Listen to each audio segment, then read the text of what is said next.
leaders than ever before are grappling with creating a standard of ethics for their organizations to follow as they begin to deploy AI models more than ever before. How do you draw a line in the sand as we seek to formalize just because we can doesn't mean we should, which is a phrase we've heard so much over the last year here at the Business of Data and Corinium.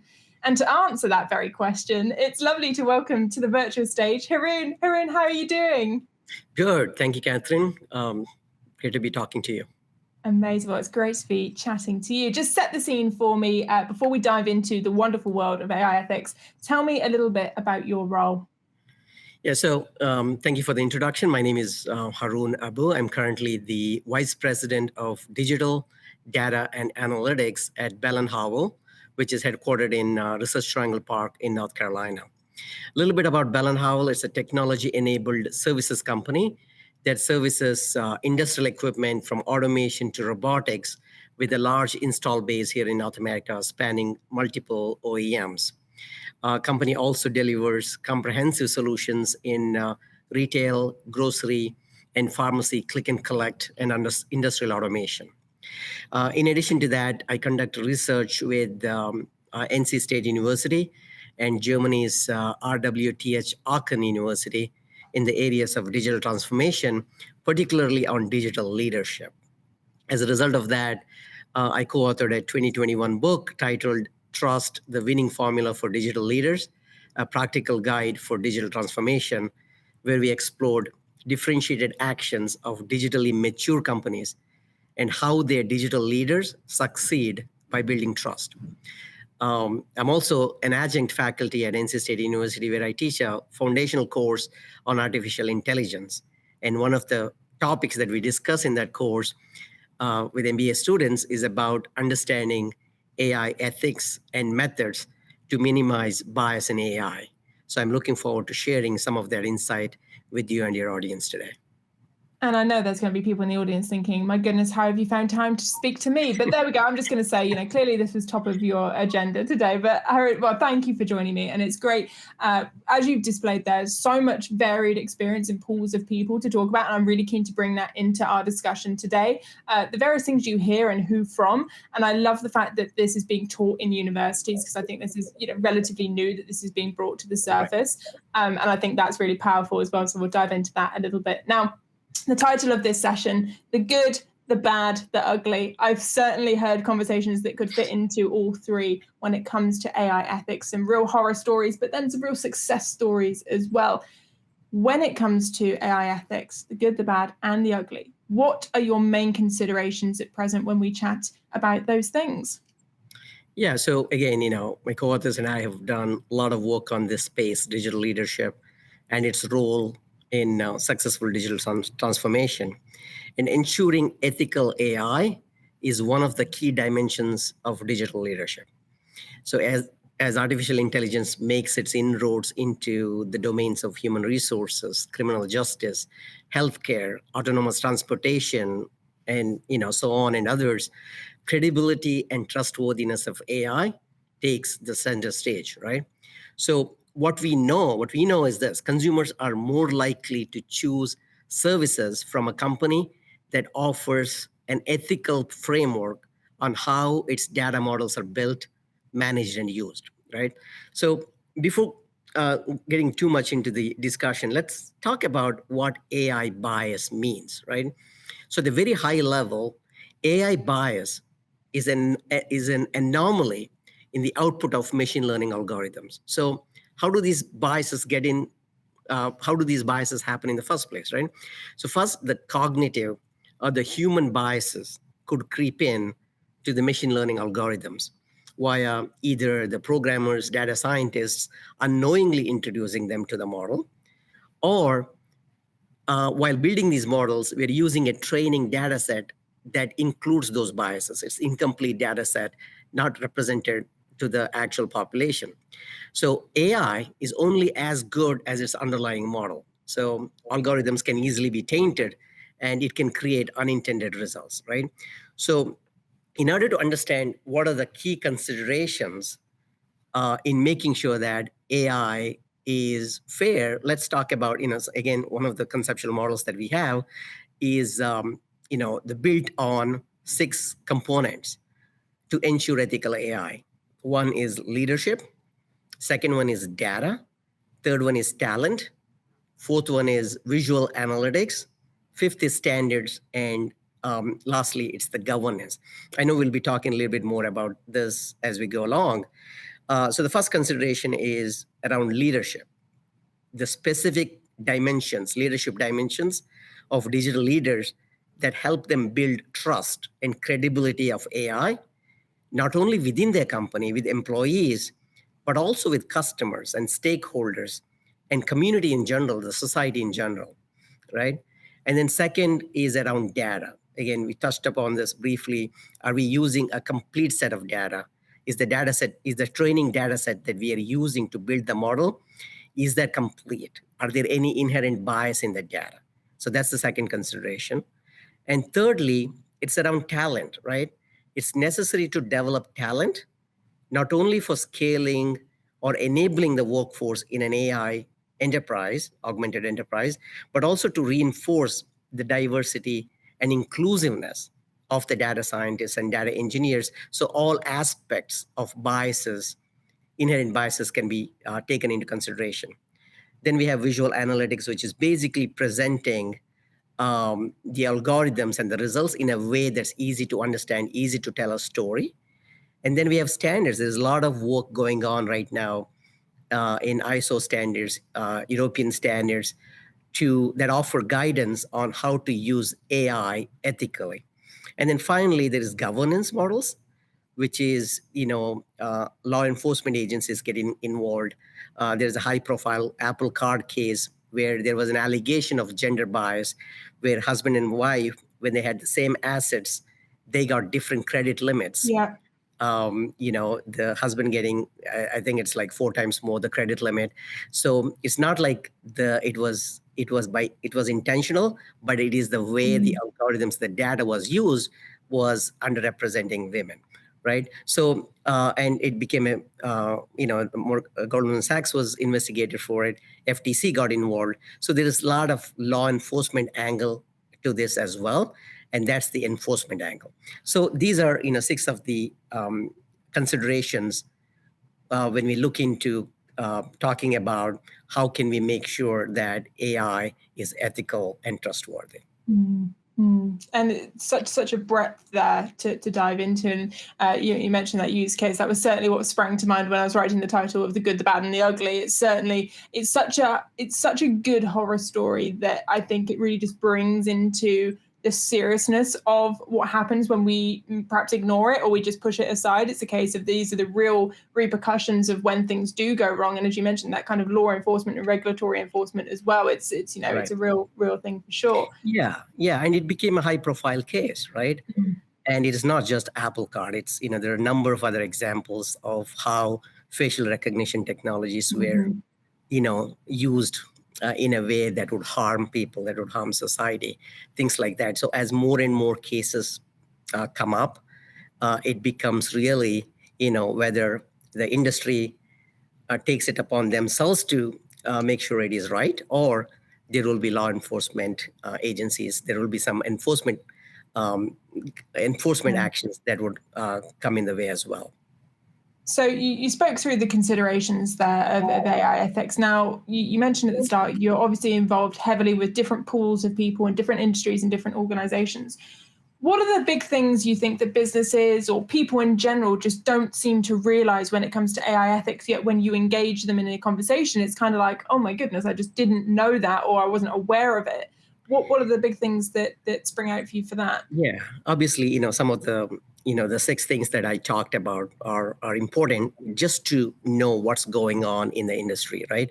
There's a lot of work actually going in the standardization, ISO standards. Recently, there's an ISO standard on AI ethics, number of congressional guidelines that are taking place as well. But besides that, one of the things that most companies overlook is, again, coming down to the role of leadership in ensuring that AI is ethical, right? How the role of trust and how leaders must focus on building trust. It's not necessarily about getting the best technology, but it's how you build trust. Leaders should focus on building trust. Without trust, leaders cannot manage the ethical issues around new technologies like AI. Ethical and responsible use of AI-enabled technologies is fundamental to corporations gaining and keeping trust of their stakeholders.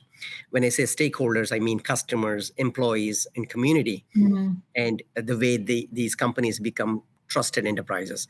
You have examples of, Apple with its privacy, some of the tightening of the privacy requirements versus Facebook, right? So as a customer, which company you would trust, and the actions they take in this space are very important in making sure that the companies are trusted.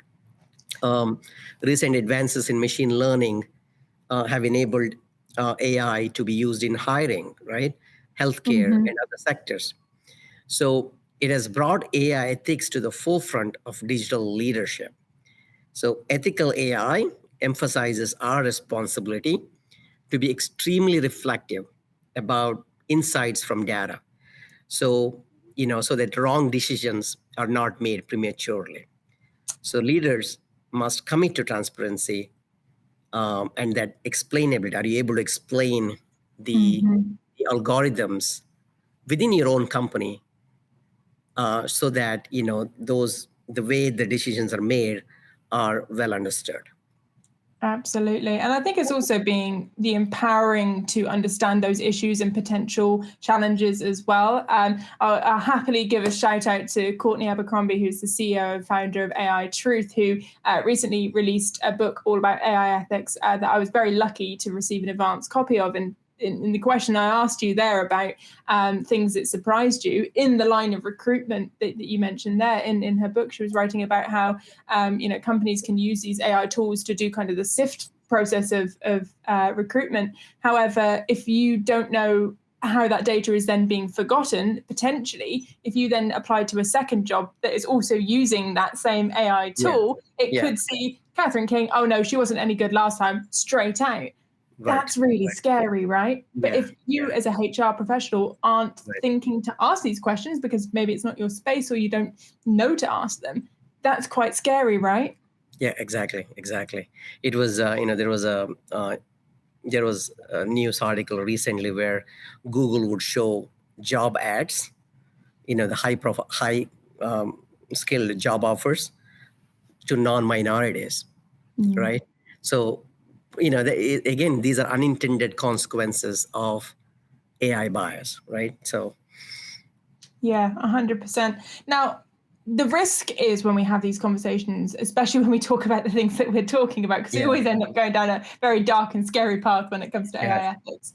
And the risk is that we scare executives, the people who we need the buy-in from, out of doing it. And they say, put a halt to it, don't want anything to do with it, sounds far too risky, don't want to do it. But as we know, there's so many opportunities and innovations to capitalize on with inputting these models and putting them into production, etc.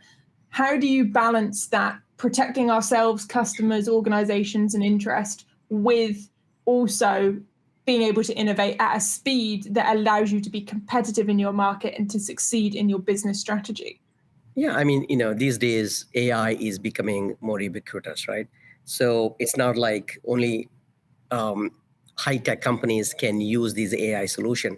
There are a number of no-code platforms or low-code where you don't need to develop, some of the platforms, obviously, .ai or the Google platforms, where it is replacing the programming language with simple drag-and-drop interfaces, right? So this means that powerful AI technology, which only large, well-resourced companies were able to afford, is suddenly within the reach of small companies. So a lot of the companies can, even small company, medium-sized companies can do AI to do some of the automation of the processes, robotic process automation, using it in the call center, etc. But when it comes to some of the decisions that involve that may harm some of the protected classes, whether it's employment, whether it's healthcare, etc., that executives need to be careful, right? So there's a saying that machines can do algorithms, but algorithms need managers too, right? It's very profound because it comes down to the human qualities of that executives who are in charge of these AI teams. So we need managers who can consider the long-term implications of the data to make sure that the right inputs are selected so that algorithms don't lead decision makers astray, right? So managers who can connect the dots and understand the risk and limitation is going to be the future. So, when in one of our studies, we identify 15 human dimensions for a digital leader. And one of the key dimensions through interviews and through a lot of studies that we have done comes down to ethical use of digital technology. Digital technology can be very beneficial. It can be harmful as well. But when it is harmful, it's not just harmful to the society or the community. It is also harmful to the trustworthiness of the company, right? Many companies these days, even in their mission statement, trust plays a big role. A trusted enterprise is the theme. So in order for that company to be trusted, they need to manage the digital technology, which includes ethical use of AI technology. That is the most important thing. So, it comes down to, you can do, any company can use artificial intelligence solutions for business process automation, and there are a number of uses. But when it comes to some of the uses that, has potential impact, then, the company should actually, first of all, focus on trust, building trust across the company, across the company and its stakeholders, as well as put mechanisms in place, hiring the right people, making data science teams inclusive, etc. So make sure that the issues surrounding trust in AI or any kind of digital technology is taken care of.